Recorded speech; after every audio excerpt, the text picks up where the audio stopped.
discussing about Darwin's theory of evolution. तो Darwin जो naturalist थे और एक अच्छे साइंटिस्ट थे, उन्होंने HMS बेगल जो इंग्लैंड या ब्रिटेन नेवी का जो शिप था उस पर ट्रेवल किया 27 December 31 to October 1836. In different areas में ट्रेवल किया and collected the fossil from the dead places. और उन लोग ये जो एक जियोलॉजिस्ट थे उनके फ्रेंड जियो नेचुरलिस्ट सी लायन, इससे बहुत ज्यादा इंटरेस्ट थे. So it specially travel over to the Galapagos islands. Galapagos island मतलब छोटे छोटे द्वीप थे और वो इंटरकनेक्टेड द्वीप थे, बीच में छोटे छोटे. तो वहां पर उन्होंने स्टडी किया और बहुत सारी जो स्पेशली 2 बर्ड्स और टॉर्टोइस स्पीसीज पे स्टडी किया. उन्हें देखा कि डार्विन ने देखा जो मेनलैंड थी, मेनलैंड में जो बर्ड था उसकी जो बिक और बाकी जो आइसलैंड थे रिलेटेड आइसलैंड पे थी उनकी बिक्स थोड़ी सी वेरी करती थी, चोंच में फर्क था थोड़ा थोड़ा. क्यों कि वेजिटेरियंस हो, कीड़े नॉर्मल नट ईटर से वो फिर क्या हो गई, बर्ड्स कुछ मछलियां खाने लगी, फिशेस या कुछ कैसे, कुछ बर्ड्स क्या खा रहे थे, इंसेक्ट खा रहे थे. उनकी चोंच थोड़ी सी क्या थी, डिफरेंट थी. तो डिफरेंट वेरिएशन देखने मिला बर्ड्स की बिक्स में. Different kinds of bird that were derived from the one single one but they go over to the different island of Galapagos, so they are slightly varies. ये variation था, उसको उन्होंने नाम दिया Darwin finches. Different kinds of beaks क्यों develop हुई? क्योंकि उनको अलग अलग कंडीशन में जाना था, अलग अलग सिचुएशन में जाना था, नेचर के साथ एडॉप्ट करने के लिए उनकी बिक्स डिफरेंट हुई थी. और उसके बाद वो रिटर्न आए और उन्होंने जो भी स्टडी किया था अपनी बुक में लिखा, ओरिजिन ऑफ स्पीसीज. ये बुक हुई थी by natural selection, origin of species by natural selection. ये बुक में उन्होंने अपना डिटेल लिखा था. अब डार्विन ने जो कुछ भी बनाया थ्योरी ऑफ इवोल्यूशन, उसके मेजर पोस्टुलेट थे over production, struggle for existence, organic variation, natural selection और लास्ट वन था ओरिजिन ऑफ न्यू स्पीसीज. तो उन्होंने बोला how the variation occurs and how the evolution is takes place. Species आपको मालूम है, what do you mean by the species? Species की definition होती है all the organism having common character, having common characters and they reproduce and produce fertile offspring. आपस में reproduce करके क्या कर सकते हैं, फर्टाइल ऑफस्प्रिंग प्रोड्यूस कर सकते हैं. ऐसे ऑर्गेनिज्म के ग्रुप को क्या बोलते हैं, स्पीसीज बोलते हैं. जैसे कुछ तो कभी कभी दिखते सेम है मगर यदि उनके बीच में रिप्रोडक्शन हुआ और स्टेरलाइज ऑफस्प्रिंग प्रोड्यूस हुआ तो that is not considered the one species. कई बार आप देखते हैं कि डोंकी एंड हॉर्स में जैसे देखते फीमेल, तो उससे क्या बन जाता है, मूल खच्चर बोलते हैं. It is actually sterilise. तो दोनों में रिप्रोडक्शन हो रहा है पर फर्टाइल ऑफस्प्रिंग नहीं बन रहा है, इसलिए वो they are not belong to the same species. तो ओवर रिप्रोडक्शन उन्होंने पहला पोस्टुलेट दिया था, ओवर रिप्रोडक्शन. बोले law of probability. Every organism those were present over to the earth produce the large number of offspring. For example, salmon fish can produce the 28 lakhs of egg in the one season. 28 lakh अंडे दे सकते एक season में. और एक पूरे के पूरे यदि एक हेचेस हो तो मिलियंस ऑफ क्या बोलना चाहिए कि salmon fish are can produce. Same way the Nephrolepis plant produce the millions of the spores and all the spores are germinate and produce the new offspring. So large number of offspring, large number of plants present over to the slowest breeder, जिसको सबसे slowest breeder बोलते हैं, elephant. A single couple से start करे और उनके बच्चे से बच्चे हो, वो भी survive करे, उनके बच्चे और वो भी survive करे, all are survive. तो how many? 90 million, 1 crore 90 lakh हो सकते हैं कितने साल में, 750 years में, केवल एक सिंगल कपल से, और उनके बच्चे सरवाइव करते हैं. So this is the rate of higher production. तुमने बोला law of productivity. Then question is arise, even though these are producing the large number, so why is not population is increasing? So second point उन्होंने दिया struggle for existence. बोले तो geometric proportion में produce तो हो रहे हैं, पर नेचर में क्या होगा, resources are limited. Resources are limited mean the space, water, food.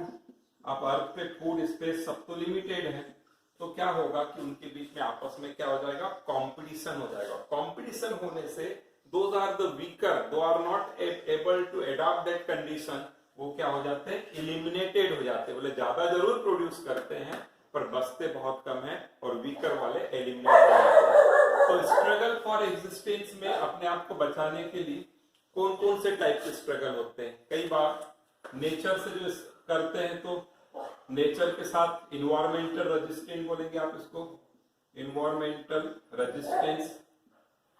Environmental resistance मतलब सभी ऑर्गेनिज्म अपने इन्वायरमेंट की परिस्थिति विपरीत परिस्थितियों से जूझते हैं। जैसे अभी आप कोरोना चल रहा है, तो कोरोना में आप देख रहे हैं कि every organism, human being are resist कर रहा है इन्वायरमेंट से। वैसे यदि हाई टेम्परेचर है, फ्लड है, और उससे भी लड़ते हैं, तो सबको करना पड़ता है उससे, और उसमें बहुत सारे एलिमिनेटेड हो जाते हैं। सेकेंड होगा इंटर स्पीसीज, दो स्पीसीज के बीच की लड़ाई, जैसे हॉर्स और यदि देख लिया जाए कि गोट, दोनों ग्रास के लिए लड़ाई कर रहे हैं।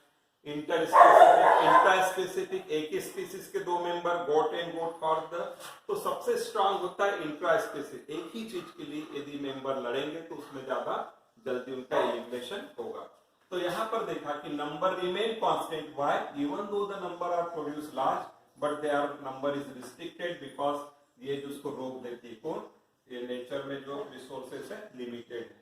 सो ऑर्गेनिक वेरिएशन, थर्ड पॉइंट देखा कौन से बनते हैं, जिनके पास पॉजिटिव वेरिएशन था। पॉजिटिव वेरिएशन था मतलब जो इन्वायरमेंट के साथ अपने आप को एडजस्ट कर पाए, those having the adoptive character, those only can survive, so that name is known as the organic variation.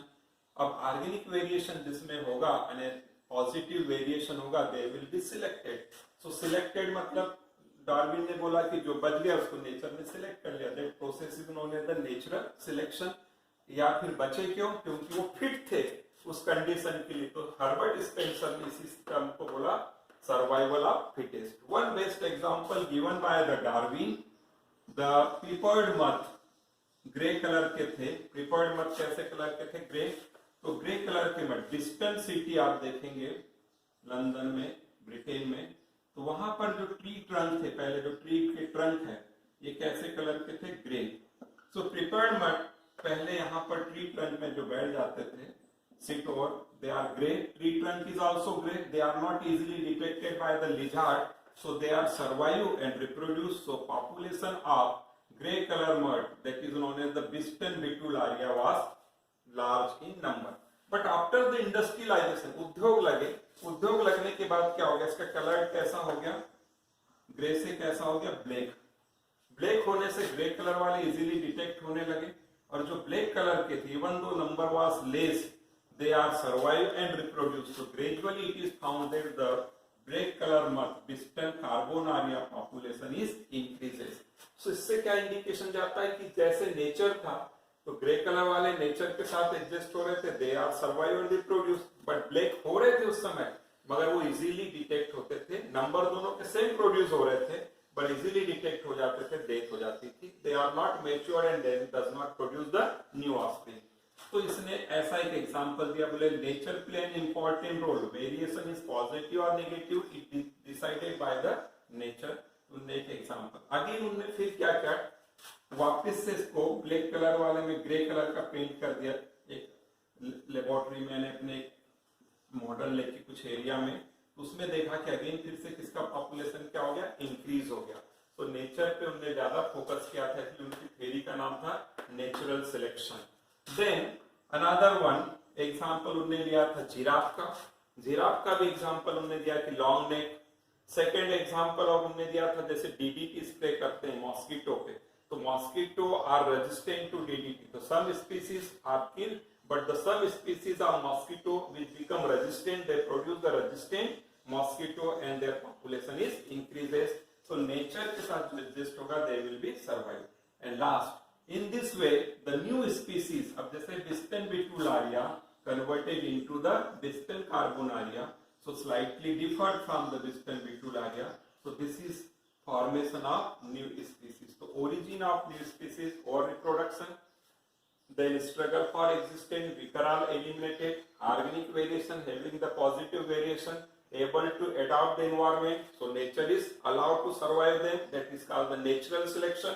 Once they survive, that means they will mature and produce the new organism. So जैसे survive होंगे वैसी organism, यहाँ पर ये नहीं survive कर रहे थे, ब्लैक कर रहे थे, तो नई स्पीसीज कैसे दिखेगी, ब्लैक वाली. So in this way the new species is form. So this is all about the Darwin's theory. मगर ड्रॉबैक भी इसके, ड्रॉबैक क्या है, कमजोरियां, लिमिटेशंस. इनने बताया था कि survival of fittest but unable to say the arrival of fittest. आया कैसे, तो उस समय उसको नहीं बता पाए थे. Arrival of fittest, arrival of fittest ये नहीं बताया था, survival of fittest. Second thing, उनने स्टेराइल ऑर्गेनिज्म थे जो, उनके बारे में डिस्कस नहीं किया. तीसरी बात, डार्विन का एक और ड्रॉबैक था, उन्होंने बोला कि adaptive character is transmitted from one generation to another generation, but you see that vestigial character is also transfer from one generation to another generation.